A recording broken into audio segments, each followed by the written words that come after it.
Okay, so I'm at Papa Carey's right now, so camera has to be off. But sometime last night or yesterday afternoon, there was a very important shooting, actually. Somebody tried to assassinate Donald Trump. Now, whatever you may feel about him one way or the other, this is a very dangerous precedent. The United States is not an anarchy where you rule by uh, force of arms, right? Might does not make right here. I know that's the rule in some places. And you know what? They want to be that way. Let them. Let them have the system that they choose to have. That's not the law here and has never been that way.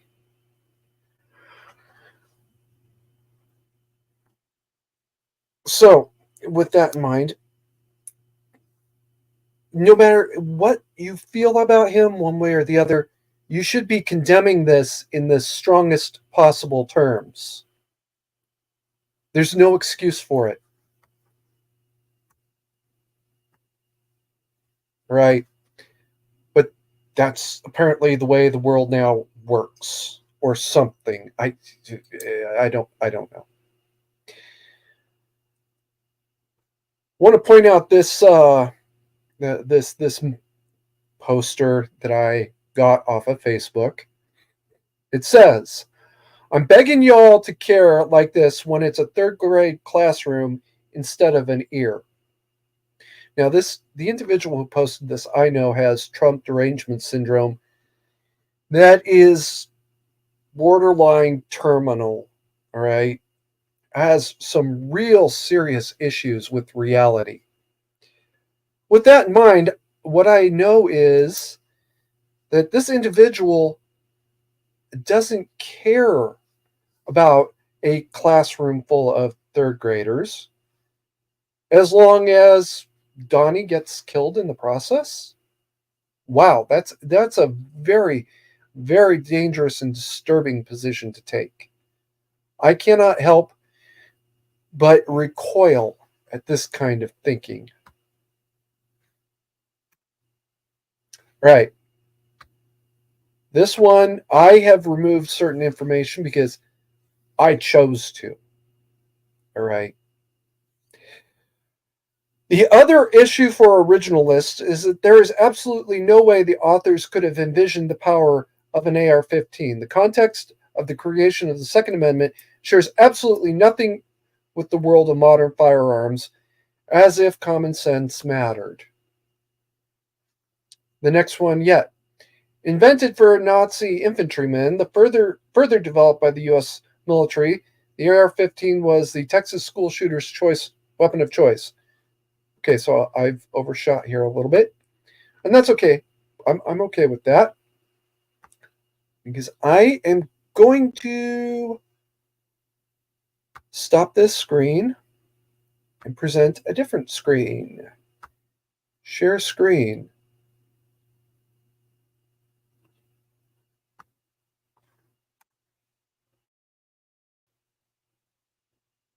All right. Give me a second, folks, to get this one started. Belton repeating flintlock, a semi-automatic rifle in 1785. 1776 was when the Declaration of Independence was uh, written, so we're talking only 9 years later. I'm Ian McCollum, and I'm here today at the British Royal as 17, well, as far as we can tell, to find any. And at that same time, he was. If you own a gun, then just buying concealed carry insurance isn't enough to be prepared. In a system where you would load and cock the flintlock mechanism, fire it once, click it once. You wouldn't then have to reload the flint. You could fire 6 more rounds within about a minute, as fast as you could pull the trigger, just like a modern semi-automatic. Now, 1784, Belton is pitching this system, in fact, to the British. Okay. Think y'all got the point. Let me get back. That's not the only one. And by the way, all of these sources are literally from or all of these little clips are from literally only one source. I only needed one person to make all of this happen. Imagine if I had used 3, 4, 6 people. Share screen. Okay, share that one. Right. The Puckle gun, repeating firepower in 1718. Now, just for a quick recap, the Declaration of Independence was signed in 1776. That'd be about 60 years after the Puckle gun was developed. Defending King George, your country and laws, is defending yourselves and the Protestant cause. This is for bridges, beaches, lines, and passes, ships, boats, houses, and other places. In short, it was a gun for everything. Thank you for tuning in to another video on ForgottenWeapons.com. I'm Ian, and I'm here today at the Institute of Military Technology taking a look at a truly spectacular piece of firearms history. This is a Puckle gun, as I just described. This was invented and patented by a British lawyer by the name of James Puckle in 1718, and it is well known on the internet and throughout common culture as an early machine gun. Well, it's not quite a machine gun, it's actually a repeating firearm, but this did perform the rather impressive feat in the 1720s of firing 63 rounds in a mere 7 minutes. So about 9 rounds per minute, which is quite impressive from an era when we really expect one shot at a time and then reload the gun, a rate of fire of 1 to maybe 2 shots per minute. Now, okay, I think that's enough. Well, sort of. See, I got one more.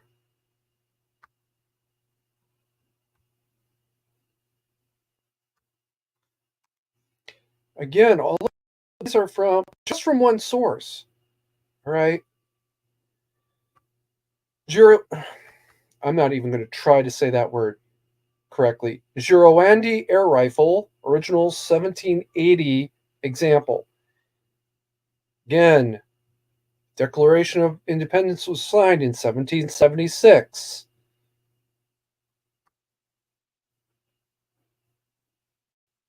This is Luke Haig at my home, and you're looking at an original 1780 Girardoni 46 caliber 22 shot repeating air rifle. And I'm going to go over just a little bit how this rifle works and how you prepare it. The 46 caliber lead balls would be loaded in this tubular magazine, so they would be in this side tube. It has a flat spring. There's no spring inside of the tube, so gravity is used to bring the bottom ball into this position. The shooter would then press this lever, spring-loaded lever, under tension at the moment. That picks up the bottom ball, releasing it, moves it into the firing position. Fire the gun. There's 2 positions on the hammer. After that, it works like any normal true firearm. Pulling of the trigger, I'm going to dry fire it. It's pretty loud. The shooter would then simply push this loading bar, release it, cock it, fire it, load it, cock it, fire it, and continue to do so until you exhausted the ammunition supply. Again, that could be as many as 22 projectiles. Where's the air coming from? The stock is a reservoir. So I'm going to take it off the rifle. It's threaded on as a check valve, obviously, or we would hear a lot of air escaping. If you zoom in or come closer, you can see this pin protruding from the back of the threaded area. That pin protrudes toward the camera when the hammer falls and pushes against a check valve, a one-way valve in the reservoir, releasing by design and by timing just the right amount of air to launch the ball. So let's look at the mirroring or the interfacing piece.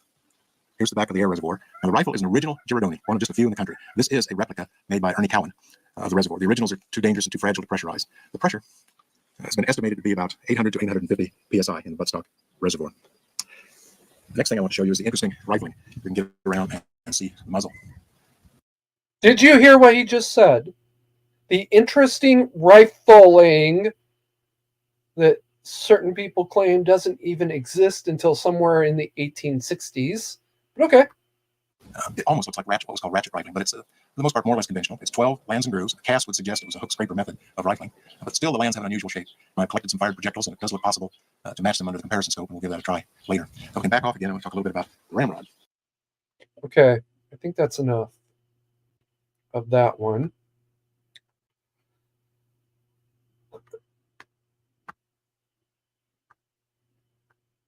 All right.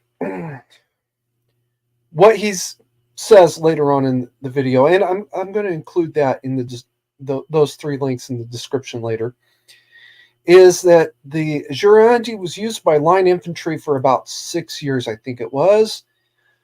They stopped using it because it was too complex to reload. A very interesting point to make when you could carry extra tanks. But you know what? Whatever. I mean, you've got like 20 shots versus your counterpart's one shot. You know, it's always a complicated thing. A better gun doesn't always mean what it sounds like it means. All right, we're going to move on to the rest of this. Windows.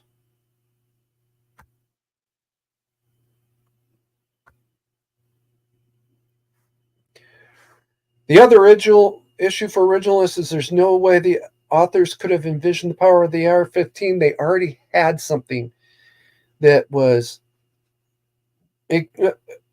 time for time more than just equivalent. There's actually a few more. One of them is the knock gun, which would officially only come out a couple years after the revolution, but versions of which already existed.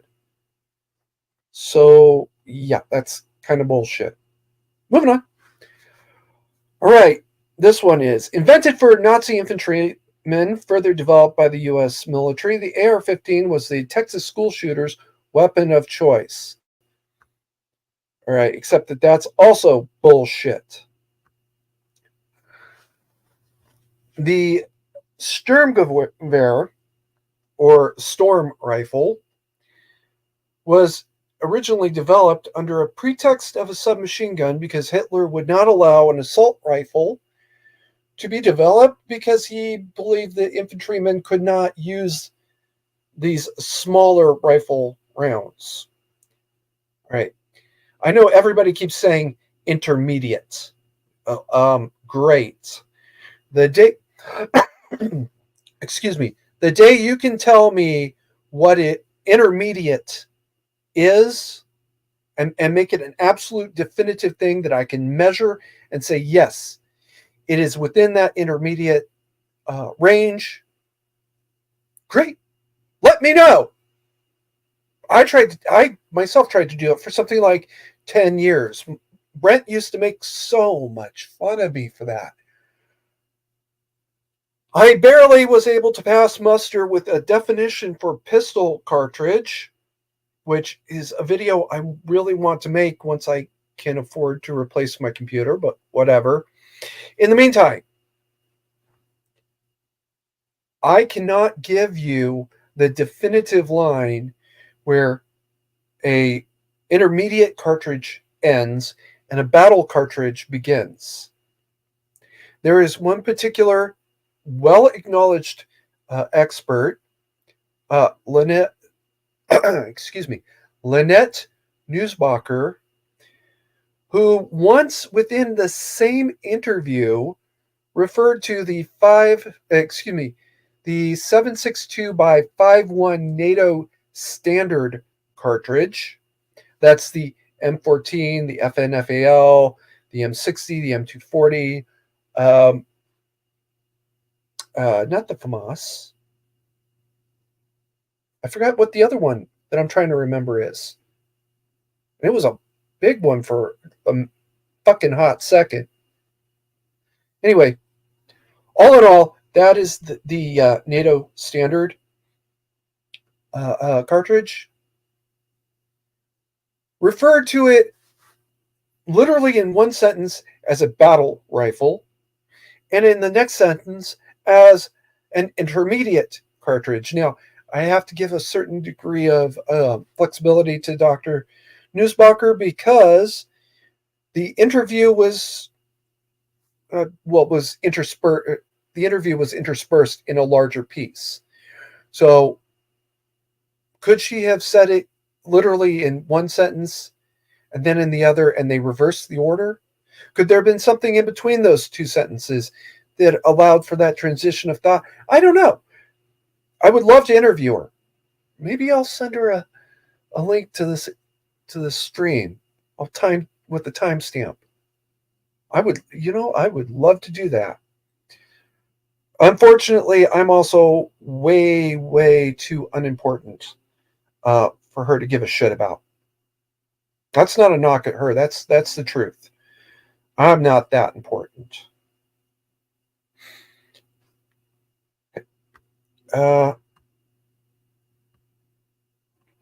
Right. Moving on. Guys, I have been trying to highlight comments as I see them because this was supposed to be in private mode and I fucked up. That's my problem. But I at least want to acknowledge everybody who is here at some level. All right.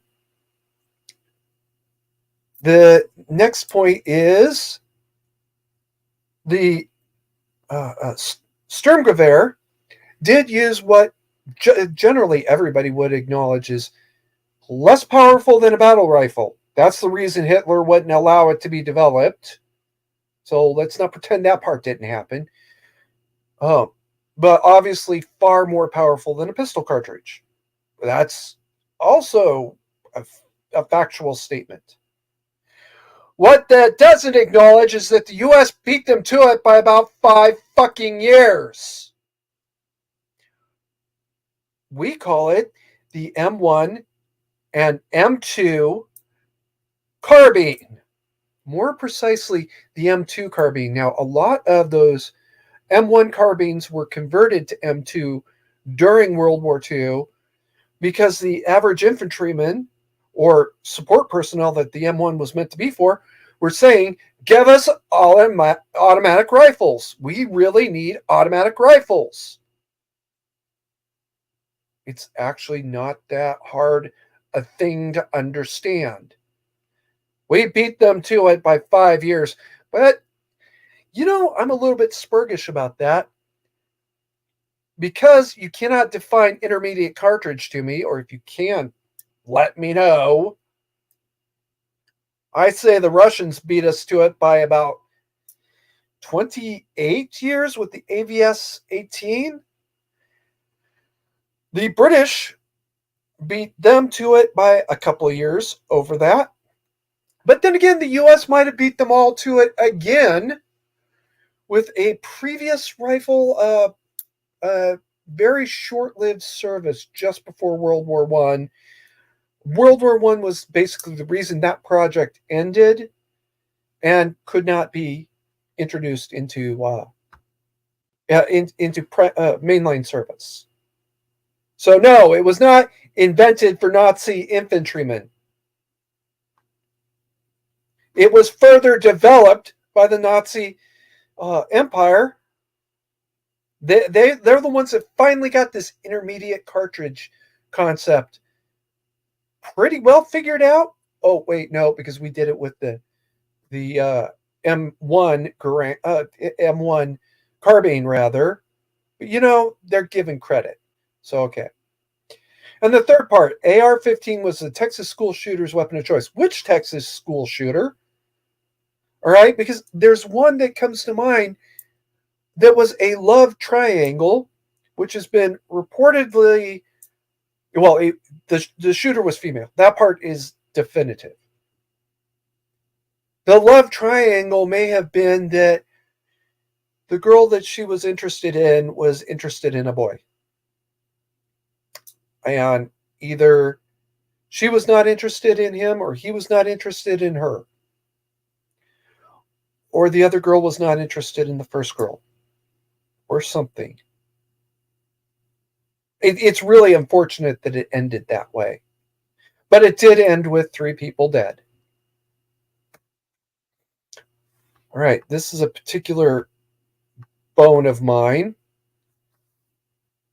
And militia means quasi-military organization run by the government, not a bunch of individuals who never get together for that training. Ignoring the militia requirement of the amendment is a big part of the problem. One of the reasons this is kind of pissing me off is because I know the answer and I know where to find it, and I forgot to draw it up. So give me a hot second. 10 USC 246. Here we go. That was my bad, guys. I'm sorry. I try to do better. Oh, I try to do better. Sometimes I fail. Present. Stop screen. One of the things about StreamYard I don't love is I can't just switch around like that. But at any rate. All right.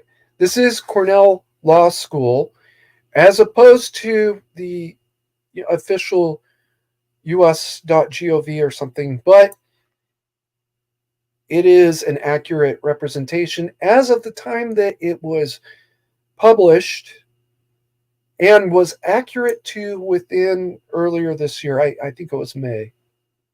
10 U.S. Code, Section 246, Militia, Composition and Classes. Okay, so let's highlight this first part. A, the militia of the United States consists of all able-bodied males at least 17 years of age and, except as provided in Section 313 of Title 32, under 45 years of age, who have made a declaration of intent to become citizens of the United States, and female citizens of the United States who are members of the National Guard. Right, it's that female citizens part that, well,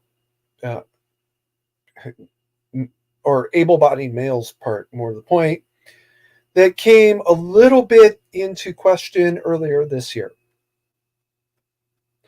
Right. The classes of the militia are 1. The organized militia, which consists of the National Guard and Naval Militia, and pause. To the best of my knowledge, there is no naval militia anymore. The last one was California Naval Militia, which was decommissioned with the decommissioning of USS California in her crane tender configuration. She had been a battleship. World War II happened. Battleships are now obsolete. They tried to get a little more use out of her. It is what it is. I have heard various observations that maybe the Coast Guard could be converted to a naval militia, but nothing has happened yet.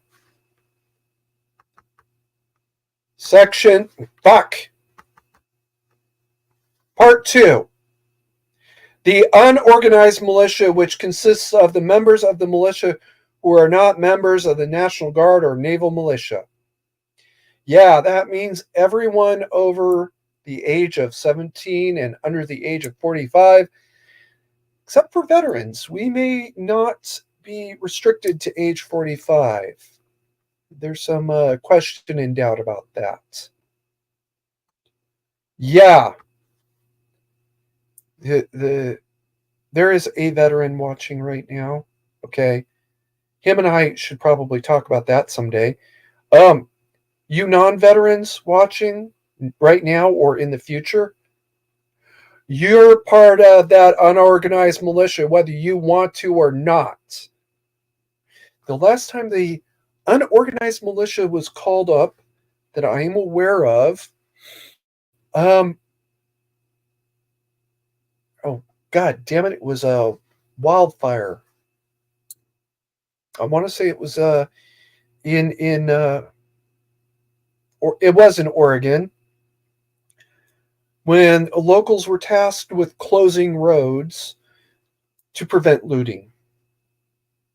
All right. That happened, whether you accept it or not. I want to point out another time an unorganized militia was called up. Flight 97. If I need to explain those two words to you, you need to go back and figure out what the fuck is wrong with you. But we'll move on past that from now. Right. Whew. I'm getting a little upset here, guys. I know it. I accept it.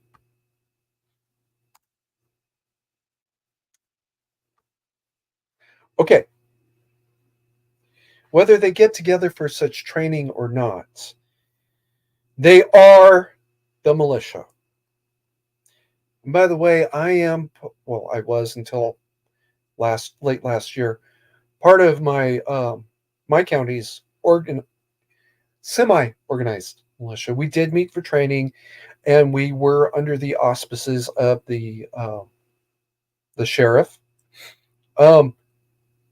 We answered actually through a captain, but we stopped meeting because he was a consistent no-show. Ever. He showed up for like one meeting and then he never appeared again. We're like, what the hell are we doing here? So it is what it is. I want to point out some other standing quasi-organized militias. One of them is New York Police Department Auxiliary. They are non-sworn citizens, civilians, for lack of a better term. They pay for their uniforms. They pay for their equipment. They pay for their training. They're called in for crowd and riot control. They are not allowed by department policy to carry a firearm while on duty. I don't know how hard this is enforced. But yeah, that is a thing.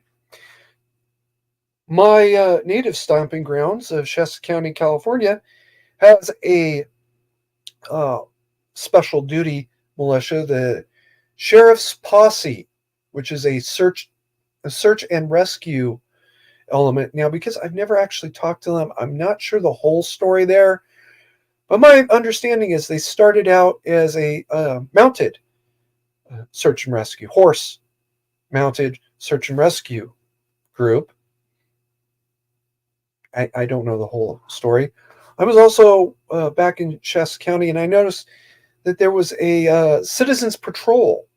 They are uniformed. They drive in marked vehicles. They seem really nice. And they can also be called up in event of an emergency, and they are trained. They are not paid. Give me a second, guys. I'm going to catch up. Okay. That's great. I want to point this one out.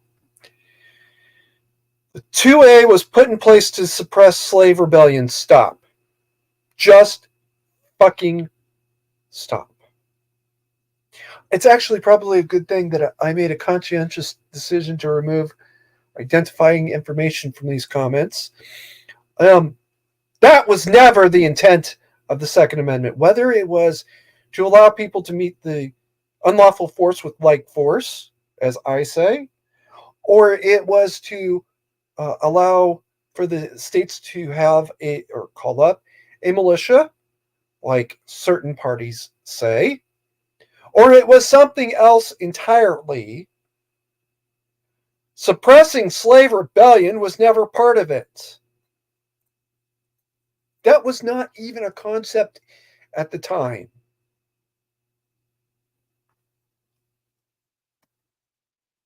All right. Now this is the thing that finally blew my stack. And I very conscientiously removed all but one piece of identifying information. As a matter of fact, I can remember some of the information, but I deliberately removed it. Well, let's just read this. A screenshot of apparently a Facebook comment by Elon Musk, or maybe this is Elon Musk fans. I honestly don't know. Now that I've seen it, this is Doc something. I removed the name. Let's help make her post nationwide. Lisa something. 42 minutes ago posted, did they miss him? Damn. Well, and this, I want to emphasize, this was exactly and specifically about the assassination attempt yesterday. Did they miss him? Damn. When I first saw this, my blood boiled to the point where I was asked if I was okay.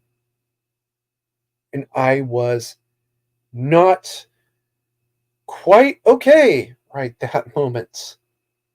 It took me a good couple minutes to realize that I was doing exactly the same that I keep telling other people to not do. So I'm going to repeat it with the full hypocrisy in my head. I confess that I'm being kind of a hypocrite here. I accepted this as a factual thing, a real thing, without taking a minute to consider that maybe it wasn't. I had been saying for the last 12 hours, 13 hours, something like that, that, well, I was saying to everybody, everything you see out there, assume that it's fake until it's proven real. And then I saw this and I got absolutely incensed because I forgot what I myself had said. Okay, I'm a hypocrite. You don't need to remind me. I get it. 42 minutes ago. Well, 42 minutes ago, starting when? This stream has been going on for, holy shit, 30 minutes, which is twice as long as I had intended. But okay. So 32 plus 42, it's basically an hour ago. And I saw this at least an hour before I started. It took me at least 50 minutes, enough time to smoke a cigarette. That's 5 minutes. Plus, do some hunting around for the rest of this information that I put out. You know, the other links and stuff. So that's at least 15 minutes. Oh. Well. So when was 42 minutes ago? Was 42 minutes ago a year ago? Was that sometime in last October? For those of you that are kind of remembering what might have happened last year. Was it 2022? Is this about maybe having assassinated Putin or Zelensky? Oh, you have no way of knowing. I know you have no way of knowing because I have no way of knowing. I want to emphasize something that I've said off and on, and I've fallen far short of the greater glory in. Until you see that it is proven true, assume anything about what happened yesterday is a lie.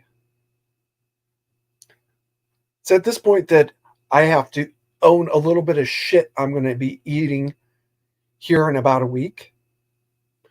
During a stream yesterday that I moderate, somebody made a comment about how it took Secret Service or how the Secret Service ignored a warning about a shooter on the roof. I put that individual in timeout for 24 hours. And I thought I was being very gracious by just putting her in timeout for 24 hours. Well, it turns out I may not have been as gracious as I thought I was, because somebody within minutes of the shooting was claiming that he had told the Secret Service that there was somebody on the roof across the street, or on a roof, or something like that. Okay. Well, it wasn't hours that they were ignoring him. It was minutes ago. The rally, Trump was on stage when this guy saw somebody on the roof, or says he saw somebody on the roof, and told Secret Service, hey, there's somebody on the roof over there. And hadn't responded to it yet. Now, of course, there were some very, very serious mistakes and errors in judgment and etc. That occurred. One of them that I'm particularly fond of is a gentleman who's saying, wait, are you telling me that the Secret Service and CA, I don't know who CA is, missed a building and missed a guy for 12 minutes? Well, yeah, that's exactly what we're saying.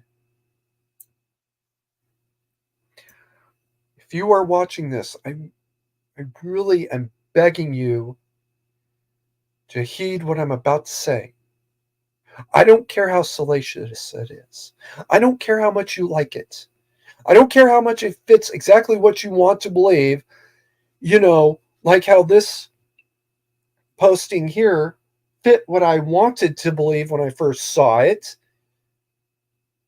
Don't repeat it until you can prove that it's true.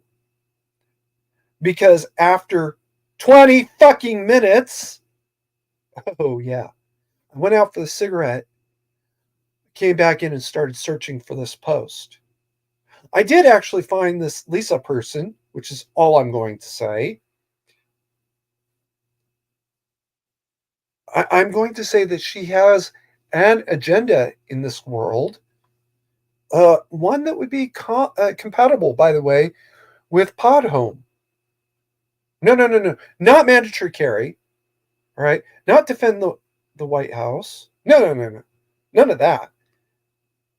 Completely apolitical, all right? She has an agenda that is compatible with helping people. Because every single fucking post on her Facebook page was about that subject. None of it was this. This doesn't exist. This is a screenshot that, for all I know, is completely fictional. I want to point something else out at this point. This is a couple years ago. I was actually able to put together a fake post using roughly the same parameters of evidence you see here. All right. I posted something. I took MS Paint, not a good program like Photoshop, which I can't figure out how to make it work. Just plain old MS Paint, and spliced, chopped up images together to get something, an effect more or less exactly like this.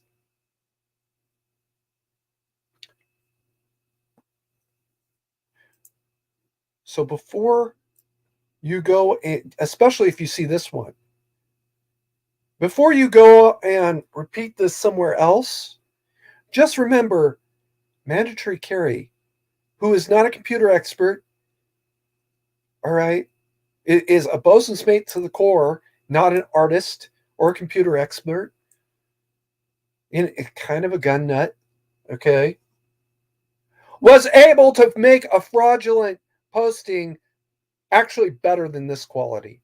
I want to point something else out here. Up there at the top. Let me get to it real quick.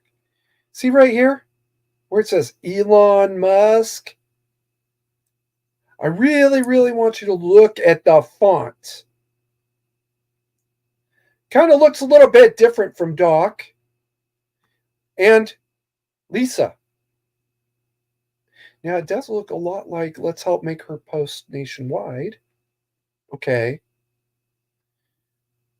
Could be the same fonts as Did They Miss Damn?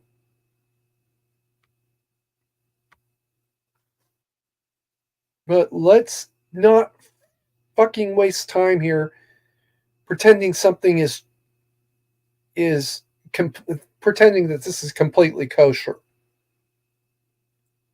As bad as I am at this game, even I can tell that the word Elon Musk was spliced in there or forged in there somehow.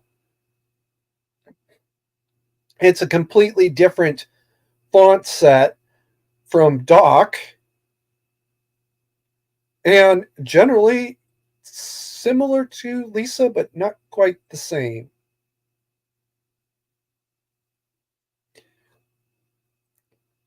And until you actually know something is true, for God's sakes, don't repeat it. You're only going to make things much, much worse. I want to point something else out here. I wanted to believe that this post was real. It took me a moment. And I saw a couple other things as I was getting ready to come in here. Sorry, guys, I got to double check something. Because this is open for a reason. Why was this open?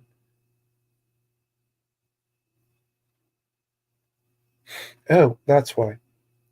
I wanted to believe this was real because I know that sentiment is out there. To underscore that point, we got to stop this screen and present a different screen. One that I pulled up for this reason.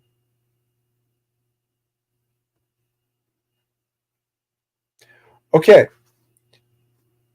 As I'm getting set up for this, I saw a post out there. I don't even remember who it was. But it was somebody who shared a screenshot from Twitter where the comment was, I was made, that Jacqueline Marsaw apparently said on Twitter, I don't condone violence, but please get you some shooting lessons so you don't miss next time.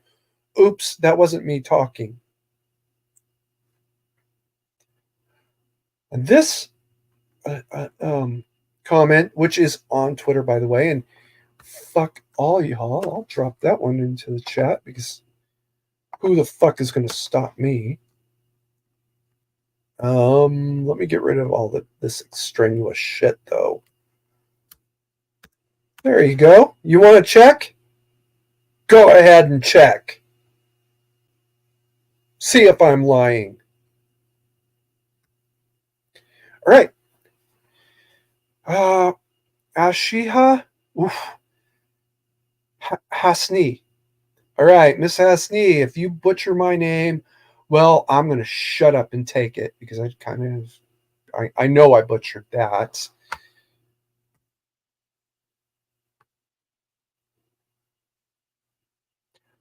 Representative Thompson has fired this staffer.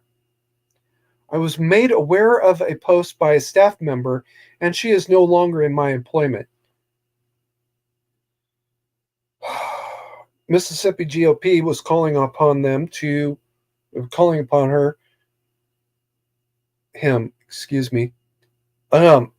fire this staffer, this Jacqueline Marsaw. Well, yeah, she's been fired over this.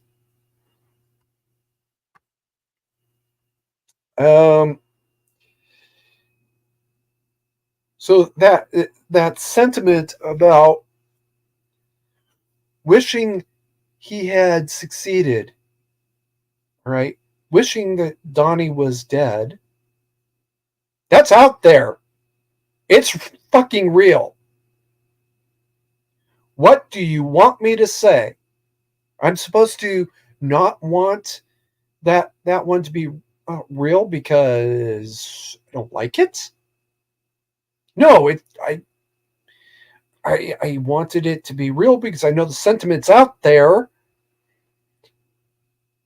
And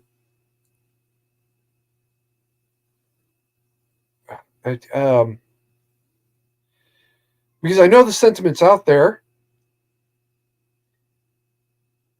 I was expecting it. I was waiting for it. And for that matter, I've seen it, but because of the sources of some of the other comments, I'm not willing to share those. These are people that I consider friends. Friends at extremely long arm's length, but friends nonetheless. Now I want to point something out. There's one in particular. a friend of mine from when I was living in Oregon. I know this man. I've shook his hand. I know his wife. I've shook her hand. They assisted us in some educational matters. All right. That's all. In case the two of them ever see this. Oh, yeah. We know who Carrie's talking about.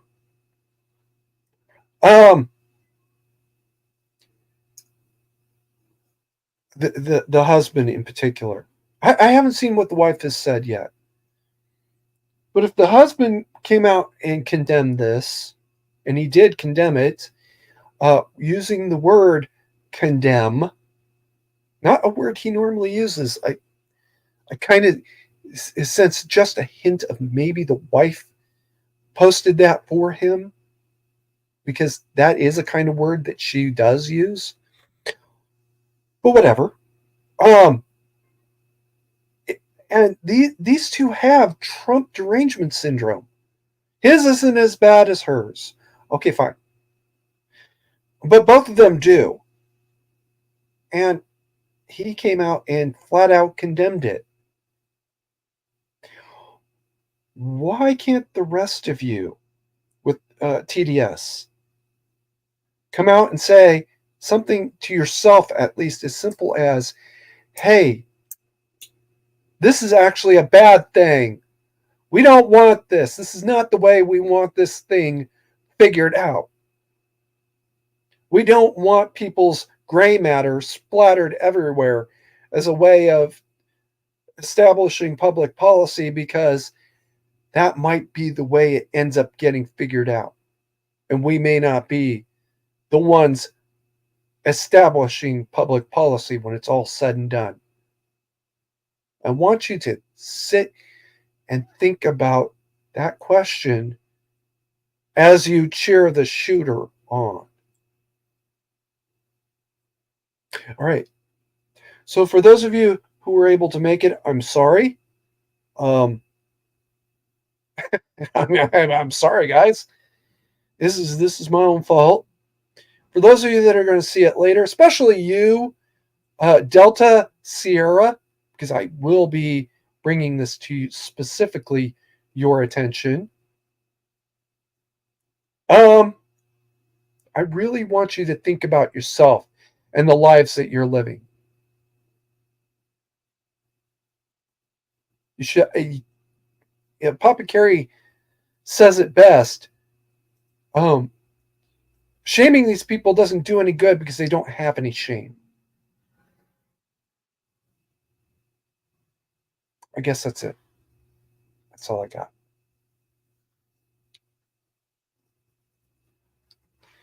This could have been a whole lot worse. This could have been a whole lot worse. I really, really want you to think about that as you cheer the shooter on. All right. Keep calm and mandatory, carry on. Motherfuckers.